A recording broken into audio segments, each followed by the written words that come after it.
Su Majestad el Emperador. A cambio de la neutralidad de España en la etapa final de la Guerra Europea, Napoleón se ve obligado a reconocer a Fernando VII como rey de España. Mis ejércitos abandonan España. El reinado de mi hermano ha concluido. Comienza el tuyo. La paz entre las dos naciones se firma en diciembre de 1813, en el Palacio de Valençay, donde el rey español había permanecido retenido durante toda la guerra.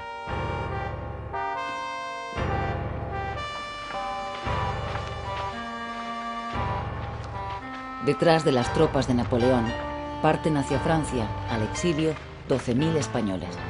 Son los afrancesados. Este es el primer gran exilio de españoles que abandonan el país huyendo de otros españoles.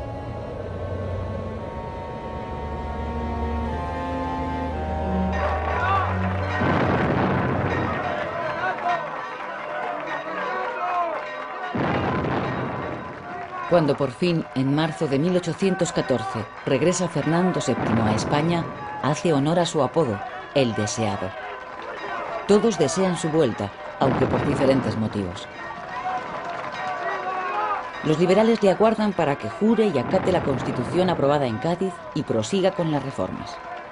Los absolutistas, también llamados realistas porque son partidarios de fortalecer el poder real, le esperan para que dé un golpe de timón y vuelva a las instituciones tradicionales. Y finalmente, el pueblo, que ha sufrido una guerra durísima que ha dejado al país devastado y arruinado, confía ciegamente que con la vuelta del rey se consiga una paz duradera y se solucionen los graves problemas económicos. Por el momento, todos le reciben con entusiasmo.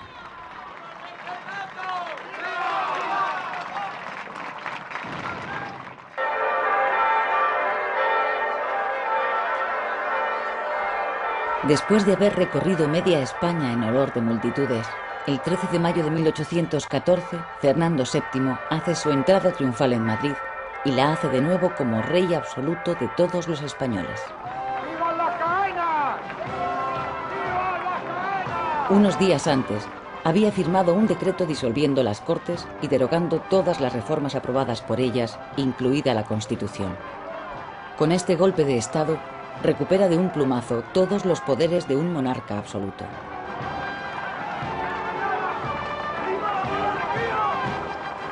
Antes de tomar esa decisión y de enfrentarse a las Cortes y a la regencia que ostentaba el poder ejecutivo hasta que el monarca jurara la Constitución, Fernando VII estuvo midiendo sus fuerzas.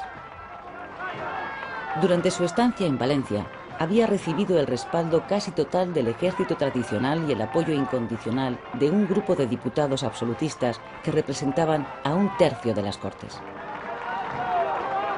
Sabía también que contaba con el apoyo de la Iglesia y con la simpatía del pueblo, que no había dejado de aclamarle desde su vuelta a España. Tanto que en muchos lugares la gente desenganchaba los caballos de su carroza y tiraba de ella con sus propias manos. Eso sucede también en su entrada en Madrid. Los españoles dejan de ser ciudadanos y vuelven a ser súbditos. Dame tus papeles. Un libro de Voltaire, padre. Tú contra la pared. Inmediatamente después del golpe, el rey ordena la detención de los liberales más señalados. Algunos, como los diputados Agustín Argüelles o José de la Quintana, que se habían destacado en los debates constitucionales, son encarcelados. Otros muchos consiguen exiliarse en Francia, donde van a hacer compañía a los afrancesados. Detrás de los Pirineos se van a encontrar cerca de 30.000 españoles, los mejor preparados y más lúcidos con que cuenta la España de aquellos momentos.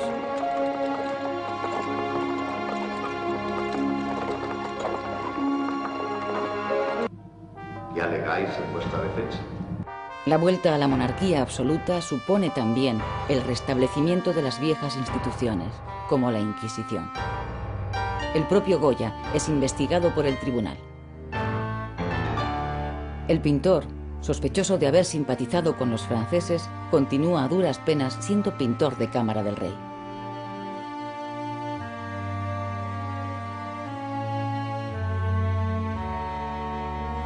En esta época, 1814, antes de aislarse en su Quinta del Sordo, Goya pinta un cuadro que retrata lo que está ocurriendo en el país. Una alegoría donde el tiempo sujeta a la verdad y quiere llevársela consigo. Es una escena que tiene como testigo a la historia.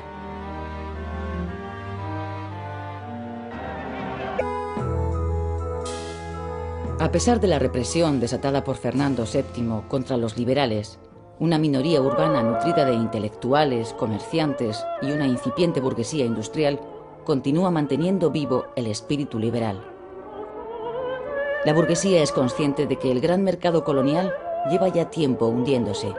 Pretende reorientar su actividad hacia el mercado español y para eso necesita profundas reformas en el país. Unas reformas que solo los liberales podrían hacer. Descartes, Galileo, Voltaire, prohibidos en el país. Voltaire, porque ha contribuido al desarrollo del espíritu revolucionario en Francia, dice. Estarán de acuerdo conmigo, señores, en que España está en mala situación. Como gran maestre de la logia de Granada. Los liberales pasan a la clandestinidad y comienzan a conspirar para derribar a la monarquía absoluta y restablecer la Constitución. Como lugar de encuentro empiezan a utilizar por su carácter secreto las logias masónicas. La masonería acabará desempeñando un papel revolucionario y liberal que antes no tenía. Sí. ¡Viva el rey! ¡Viva! ¡Fuera el que así no lo sienta y lo sostenga! ¡Fuera! España había salido de la guerra con un ejército desunido y sobredimensionado, especialmente en número de oficiales. Porque durante la contienda había surgido un ejército nuevo, el de la guerrilla, que al terminar la guerra se incorporó al tradicional. Con la restauración absolutista de Fernando VII, la división del ejército español se hace evidente. Por una parte está el ejército profesional que apoya al rey, por otra el guerrillero, que está contra el monarca. La reducción de oficiales que lleva a cabo la nueva administración absolutista afecta sobre todo a quienes proceden de la guerrilla y quienes se quedan en el ejército son relegados a puestos secundarios. El descontento que eso les provoca acaba empujándoles al campo liberal, donde incorporados a los engranajes de las conspiraciones encabezarán los pronunciamientos militares contra la monarquía absoluta. En 1814, en Pamplona, se produce el primer pronunciamiento contra el rey. Lo encabeza el héroe guerrillero Francisco Espoz y Mina. Pero el golpe fracasa y él huye a Francia. Al año siguiente, en La Coruña, lo intenta otro héroe de la guerra, Juan Díaz Porlier. También fracasa y es fusilado. Tampoco lo consiguen y también son pasados por las armas el general Lacy en Barcelona y el coronel Vidal en Valencia.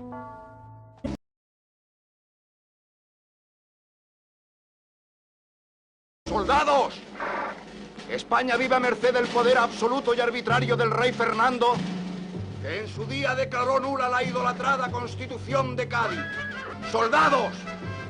¡Gritad conmigo! ¡Viva la Constitución! ¡Viva! ¡Viva Riego! El pronunciamiento de Rafael del Riego ante las tropas que estaban esperando para embarcar hacia América tiene lugar en el pueblo sevillano de Las Cabezas de San Juan, el primer día del año 1820. Cuando el golpe está a punto de fracasar, se suman a él un grupo de oficiales de La Coruña. A partir de aquí, se van sucediendo en cadena los levantamientos militares por todo el país, hasta empujar a Fernando VII a aceptar la Constitución de 1812 y a aplicar las reformas aprobadas por las Cortes de Cádiz. Marchemos y yo el primero por la senda constitucional, fueron textualmente sus palabras. Riego, el primer militar que triunfa con un pronunciamiento, es homenajeado con un himno que lleva su nombre, el himno de Riego, que es declarado himno nacional. El himno a la ley. Soldados, soldados, la patria nos llama la ley. Juremos por ella a vencer, o a morir. 6 meses después del pronunciamiento de Riego, las Cortes se reabren solemnemente con la presencia del rey Fernando VII, que jura públicamente la Constitución. Tiene la palabra el general Riego. Que el rey no tiene prerrogativas, sino deberes. Y aunque todo cambio encuentra resistencias, las Cortes harán saber al mundo que el verdadero valor y grandeza de un monarca consiste en el exacto cumplimiento de sus leyes. Después de restablecer todas las leyes aprobadas por las anteriores Cortes, los diputados continúan legislando para conseguir la unidad político-administrativa del país. Además, se reforma la enseñanza y se crean nuevas universidades. Se amnistía a los afrancesados. Se crea la Milicia Nacional para defender el régimen liberal. Se impone la autoridad civil sobre la eclesiástica. Se suprimen las órdenes monacales, una parte de cuyas propiedades pasa al Estado. Como reacción a estas medidas, la Iglesia comienza a distanciarse del liberalismo.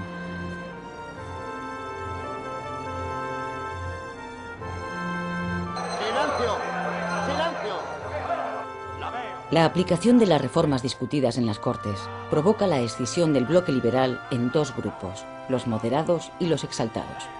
Para los moderados la revolución ya se había producido y para los exaltados el proceso revolucionario solo acababa de comenzar. Yo no veo la libertad como una vacante furiosa, recorriendo las calles entre hachas y alaridos. ¡Esto es intolerable! ¡Constitución o muerte! ¡Constitución o muerte!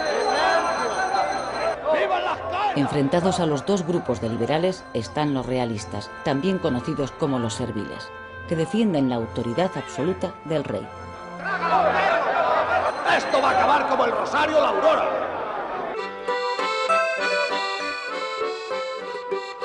La euforia política que se vive en las Cortes se extiende hasta los cafés de las ciudades, donde los liberales radicales se reúnen en las sociedades patrióticas, cuya función es propagar el liberalismo entre el pueblo. Una canción, el Trágala, se hace popular y recoge el entusiasmo del momento. Que no quieres lo que queremos, la ley preciosa, pues también nuestro. Trágala, trágala, trágala, perro, trágala, trágala, trágala, perro. Que cante el Trágala. Ah. Muy bien. Que lo cante. ¡Que dé un viva a la Constitución! Claro que lo va a dar. Aquí hay motivos para convencerle. Vamos, señores. Dejen en paz a ese hombre, que no les hace ningún daño. Este hombre ni es un buen liberal, ni es un hombre de bien. Yo respondo por él. El final de la guerra no ha llevado, sin embargo, la paz definitiva a la España rural. Partidas de bandoleros, formadas por desertores o exguerrilleros, dificultan las comunicaciones de los pueblos y ciudades con sus continuos asaltos y robos. Háganme el favor de bajar, señores. De los casi 12 millones de españoles, más de la mitad trabajan y viven, malamente, de la agricultura. El campo, que había quedado arrasado por la guerra, padece más que las ciudades los efectos de la depresión económica que el país sufre desde el final de la contienda.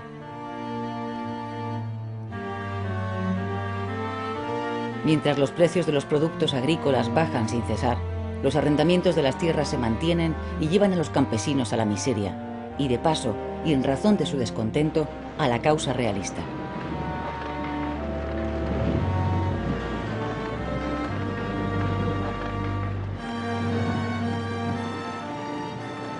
En zonas rurales del norte de Castilla, en Navarra y Cataluña, comienzan a formarse partidas de realistas, partidarios de la monarquía tradicional, que se alzan en armas contra el poder liberal. Se echan al monte y allí vuelven a fabricar artesanalmente la pólvora que necesitan para hacer estallar una nueva guerra civil. Utilizan tácticas de la guerrilla y en algunos casos las partidas están mandadas por antiguos guerrilleros, como el cura Merino. Cuentan además con el apoyo de la Iglesia, que definitivamente ha roto con los liberales. Esos son los discípulos de Lutero y Calvino. Esos son los traidores a la religión y a nuestro rey. Esos son los que han perseguido a los realistas, a los reales, sometiéndolos a trabajos en las cárceles y robándoles sus bienes. Esos son los que quieren trastornar el orden y vivir como bestias, No dejéis uno vivo. ¡Degolladlos a todos!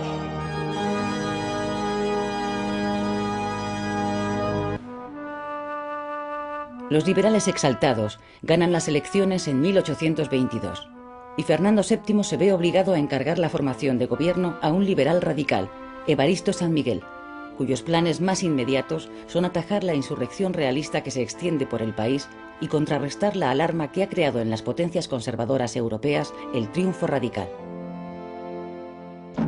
Un año más tarde, en 1823, España es de nuevo invadida por un ejército francés.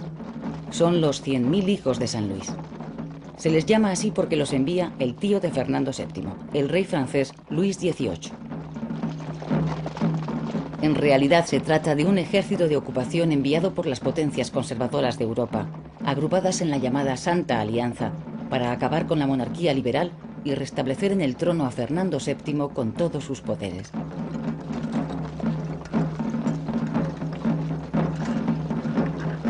Sin encontrar apenas resistencia, el ejército francés, dirigido por el duque de Angulema, consigue su objetivo: devolver el poder absoluto a Fernando VII. El gobierno liberal ha durado 3 años y en su caída apenas ha contado con el apoyo popular.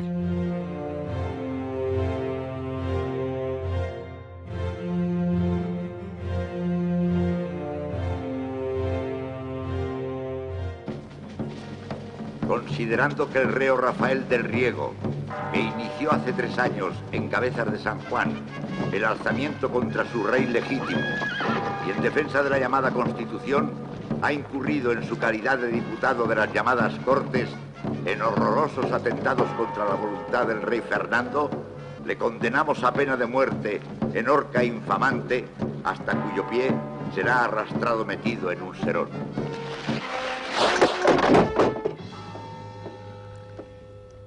La revolución liberal es aniquilada mediante la represión.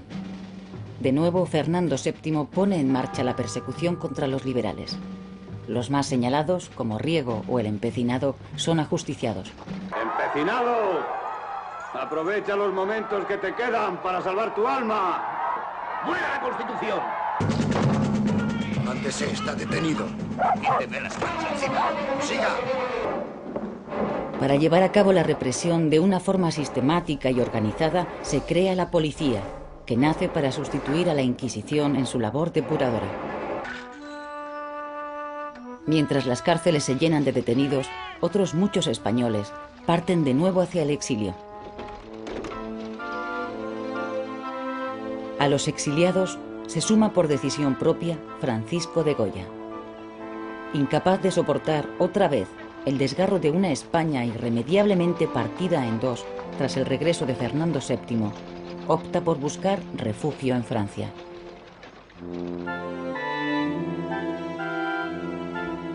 En las paredes de la que había sido su casa, queda como un presagio su visión del trágico destino de España.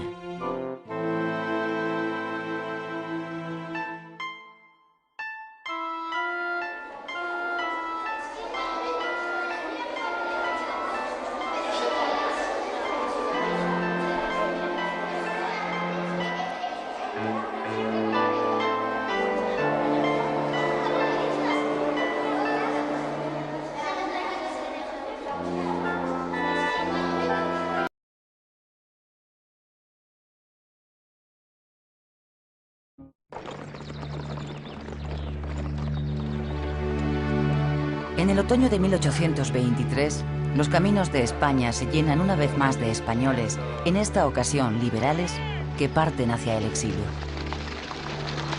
Huyen de la represión que Fernando VII ha desatado tras recuperar todos los poderes del Estado, que 3 años atrás le habían sido arrebatados por la Revolución Liberal.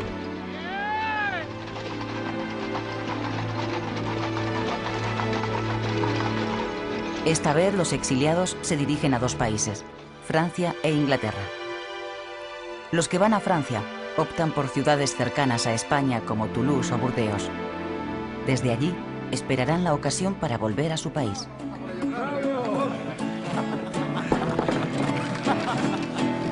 ¡Que vivan los liberales! ¡Que viva! ¡Que pueda Fernando VII!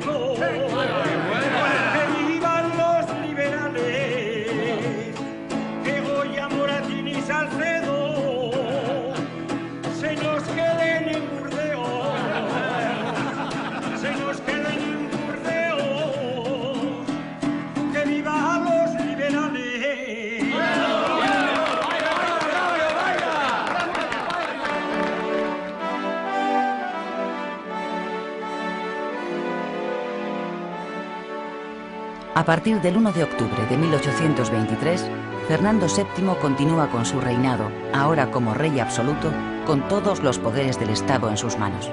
Aunque esta vez, para no repetir el fracaso vivido tras la pasada experiencia absolutista, el rey decide introducir medidas reformistas.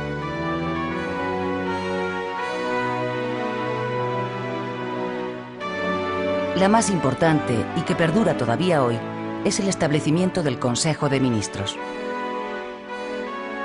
El Consejo, formado por 6 ministerios, nace como un mero órgano de consulta del rey. Los ministros son los ejecutores de la política del gobierno, previa autorización del monarca.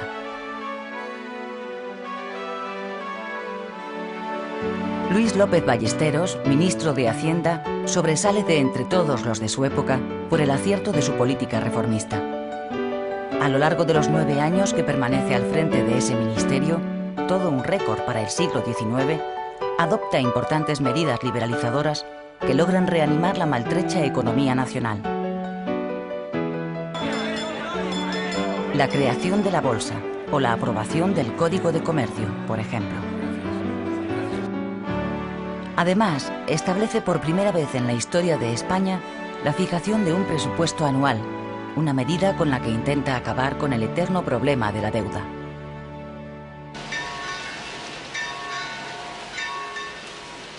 La política reformista del gobierno provoca verdadera alarma entre los absolutistas más reaccionarios, también llamados realistas exaltados, que durante el gobierno de los liberales habían apoyado al rey.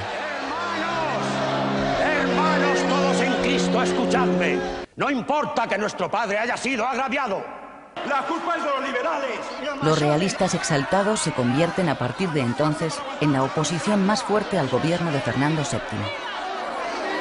En 1826, la rebelión de los realistas se hace fuerte en las zonas rurales, y es en Cataluña donde al calor de una revuelta de campesinos adquiere más fuerza. Aquel movimiento de rebeldía es conocido como la Guerra de los Agraviados. Entonces es cuando se oye por primera vez el grito de ¡Viva Carlos V!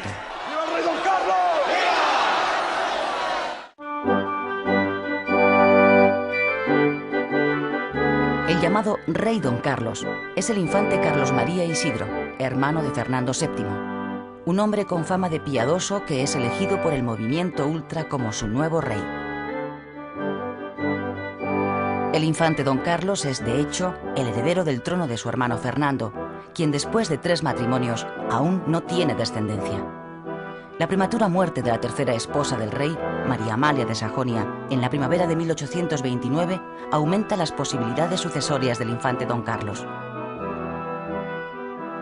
Para desesperación de los realistas exaltados, 6 meses después de enviudar, Fernando VII, que tiene 45 años, vuelve a contraer matrimonio. Su cuarta esposa es su sobrina, María Cristina de Borbón, de 23 años. La boda tiene lugar en Aranjuez y es celebrada con festejos populares.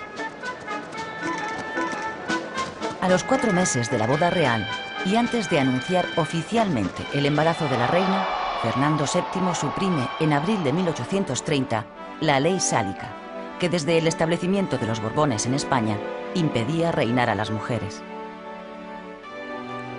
De esta forma, el monarca se asegura de que su próximo descendiente pueda reinar aunque sea mujer. Eso significa que su hermano Don Carlos queda excluido de la sucesión. Y así es, en efecto. En el mes de octubre de 1830 nace una niña, la infanta Isabel. Ella es la heredera.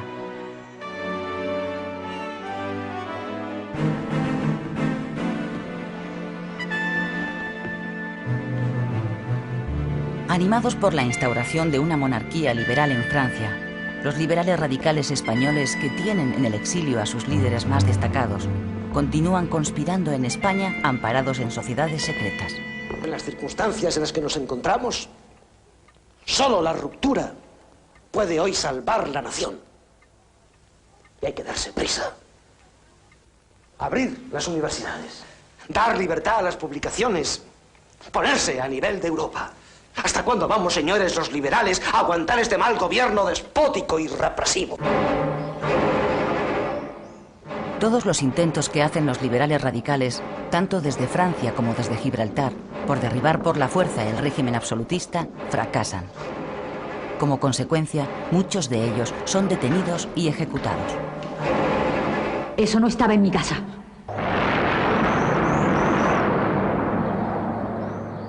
De todos los ajusticiamientos, el que más conmueve a la sociedad es el de la joven granadina Mariana Pineda, ejecutada a garrote vil por haber participado en una conspiración liberal para la cual había bordado una bandera.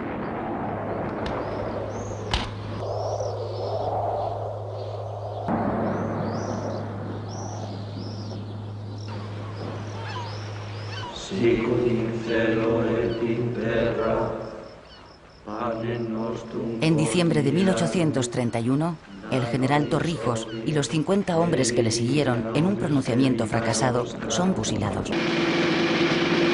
¡Fuego!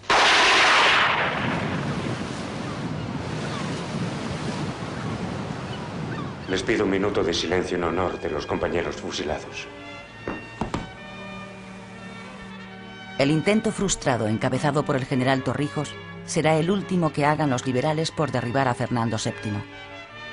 A partir de entonces, intentarán buscar el pacto con la corona para lograr acceder al poder.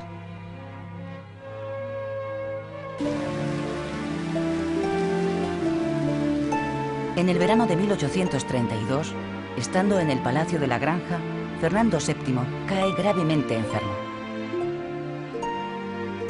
La enfermedad del rey es aprovechada por uno de sus ministros, Diego Calomarde, para que éste firme un documento por el que se restablece la ley sálica. Pero esa intriga palaciega, cuyo único objetivo es conseguir el acceso al trono del infante don Carlos, fracasa en cuanto Fernando VII se restablece. En vista de lo sucedido, el rey decide deshacerse de sus ministros más integristas y recurre a liberales moderados en una operación destinada a obtener su apoyo para asegurarse de que su hija Isabel le suceda en el trono. El nuevo gobierno, más reformista que el anterior, decreta una amplia amnistía para los liberales en el exilio y toma medidas contundentes contra los realistas.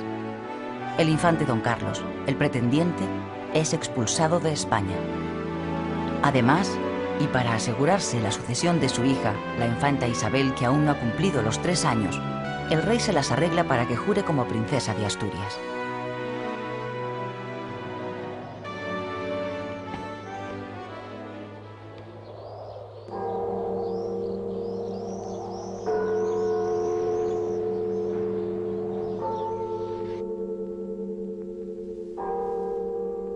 El 29 de septiembre de 1833, con la llegada del otoño, muere en el Palacio de la Granja Fernando VII.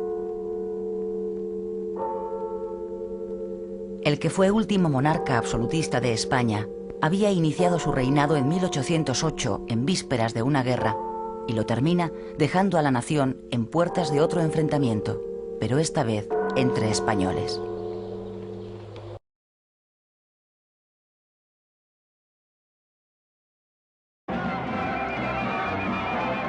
Durante la guerra con Francia, las colonias americanas también crearon sus propias juntas de gobierno y algunas, como las de Buenos Aires y Caracas, se radicalizaron y pidieron la independencia. Fue la burguesía criolla, los descendientes de españoles nacidos en las colonias, la que empezó la lucha por su independencia, aprovechando que España estaba defendiendo la suya frente a los franceses.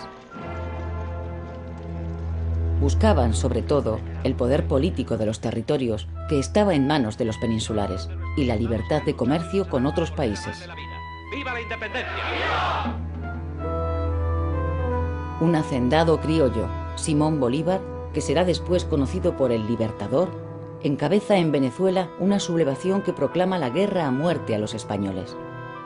Sus primeros éxitos incomodan tanto al Estado como a la burguesía española, que ven peligrar la fuente principal de sus ingresos.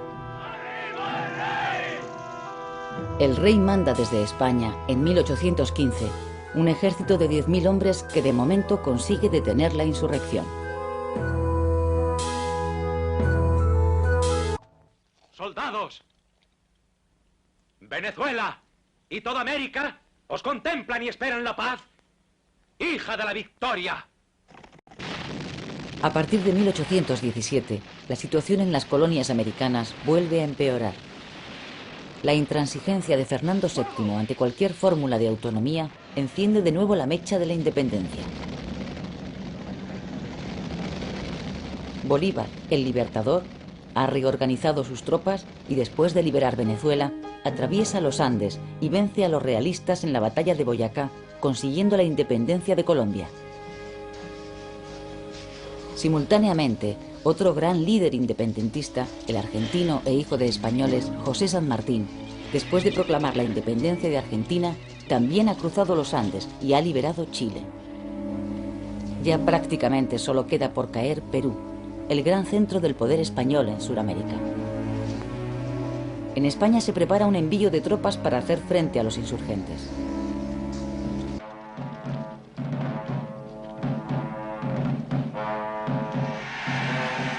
Con la instauración de la monarquía liberal, se suspende el envío de tropas y el proceso de independencia en América se acelera. En América del Norte, en México, un militar realista, el criollo Agustín Iturbide, da un golpe de mano y proclama la independencia en el antiguo virreinato español.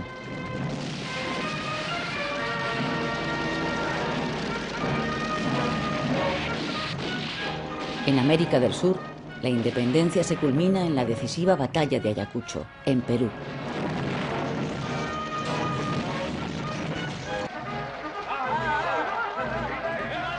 Con la derrota de Ayacucho, queda liquidado el poder español en Sudamérica. De lo que había sido un poderoso imperio, ahora solo queda Cuba, Puerto Rico y Filipinas. España pasa a ser, definitivamente, una nación de segundo orden.